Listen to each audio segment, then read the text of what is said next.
안녕하십니까. 제63회 MWTV 이주노동자 방송국 한국어 뉴스입니다. 3월 3일 의정부 포천시 모 초등학교 입학식에는 스리랑카 출신의 이주 자녀 로이 또한 참석했습니다. 대다수의 이주 자녀들이 제대로 된 교육을 받지 못하기에 로이의 입학식은 의미가 큽니다. 로이는 이주인권센터의 도움을 받고 학교장의 허락을 얻어 다행히도 입학을 할 수 있었습니다.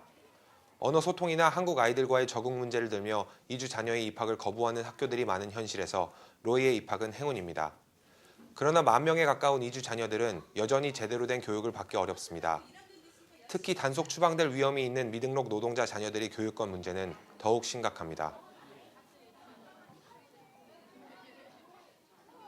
안우기 학교 입학했으니까 오늘 기분이 너무 좋아요. 열심히 하고 선생님이 학교에 갈 나이가 되면 본인들이 학교에 찾아가서 직접 상담을 한다거나 이런 건 여러 가지 문화적이라든가 언어적인 한계가 있기 때문에 주로 이주노동자 지원센터에서 문의를 하게 되죠. 그건 좋은 방법이라고 생각을 하는데요.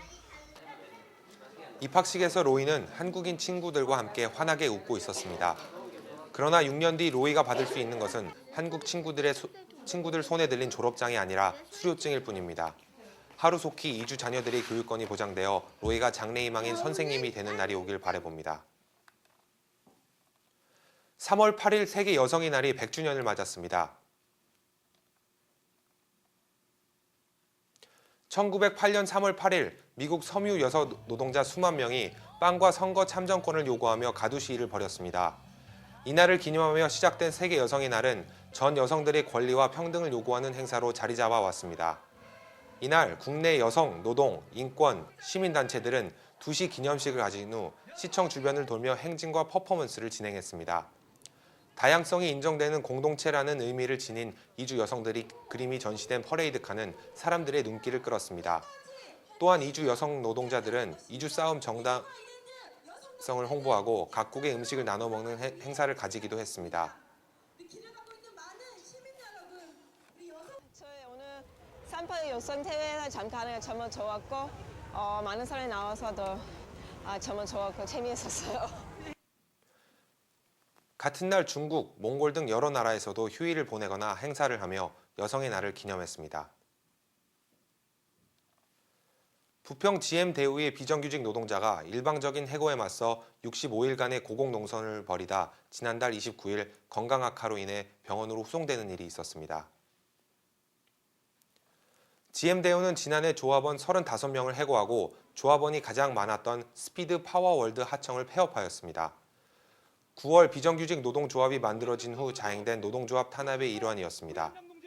이에 해고자 전원 복직을 요구하며 박현상 조합원은 지난해 12월 27일 부평 공장 앞 CCTV 관제탑에 올라 농성에 돌입했습니다. 30여 미터 높이 한 평짜리 좁은 공간에서 이루어진 농성은 65일 동안 계속되었습니다. 건강이 악화된 박 조합원은 결국 29일 부평역에서 열린 결의대회 도중 관제탑에서 내려와 병원으로 후송되었습니다. 고공농성은 끝나지 않은 채 현재는 비정규직 노조 지회장이 그 자리를 지키고 있습니다. 27일에는 GM대우의 또 다른 해고자가 해고자 전원 복직을 요구하며 마포대교에서의 고공농성을 진행하다 경찰의 과잉 진압으로 인해 한강으로 투신하는 일도 있었습니다. GM대우 기업은 책임을 회피하지 말고 해고자 복직 문제를 해결하는 데 나서길 바랍니다. 지난달 22일 안산시 국경 없는 마을 원곡동에 외국인 주민센터가 처음 문을 열었습니다.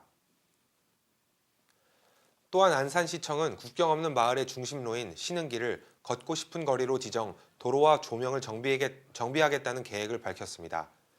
45만 명에 가까운 국내 이주 노동자들과 안산시에 거주하고 있는 4만 명의 이주 노동자를 생각한다면 행정 서비스 제공과 거리 개선은 반가운 일입니다. 그러나 외국인 주민센터를 설립하며 특별 순찰대를 편성해 치안 확보에 힘쓰겠다는 안산시의 발표를 긍정적으로만 볼 수는 없습니다. 이주 노동자 거주 밀집 지역에 범죄가 증가한다며 이주 노동자들을 잠재적 범죄자로 취급하던 법무부와 일부 한국 언론이 떠오르기 때문입니다. 정비될 안산 거리 저편에서도 여전히 미등록 이주 노동자들에 대한 폭력 단속은 이루어질 것입니다. 정부는 단지 외국인 주민센터 건설과 같은 일부 이주 노동자의 편의 개선에 그치지 않고 전체 이주 노동자의 권익을 보장해야 할 것입니다. 8일 저녁 6시 버마 민주화와 인권 증진을 위해 활동해오던 버마 행동이 창립 4주년을 맞아 후원의 밤 행사를 열었습니다. 조계종에서 열린 버마 행동 후원의 밤 행사에는 버마 이주 노동자들뿐만 아니라 이주 노조, 인권단체들과 몽골 공동체를 비롯한 민족 공동체들이 참석했습니다. 2004년 국내 버마 이주 노동자의 권익을 보장하지 않는 버마 대사관에 맞서 시작한 싸움은 모임 건설로 이어졌습니다. 이후 버마 행동은 본국의 민주화와 한국에 거주하는 이주 노동자의 권익을 위해 활동해 왔습니다.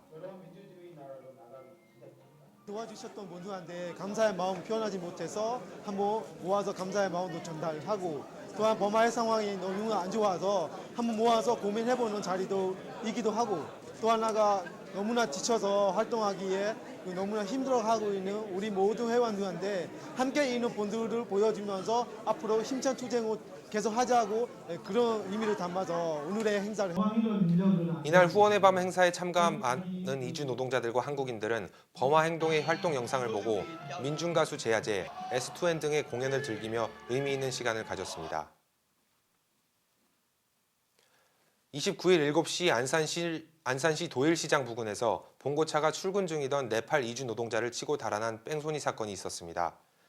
피해자 디빅 씨는 치아 2개가 부러졌고 얼굴이 찢어졌으며 오른쪽 다리에 부상을 입었습니다.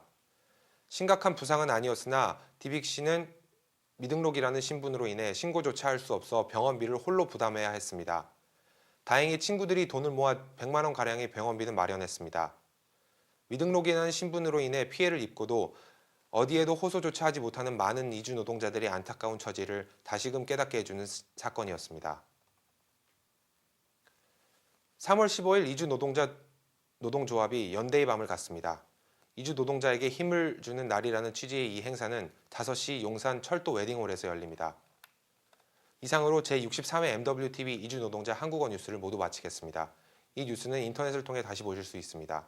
시청해 주셔서 감사합니다.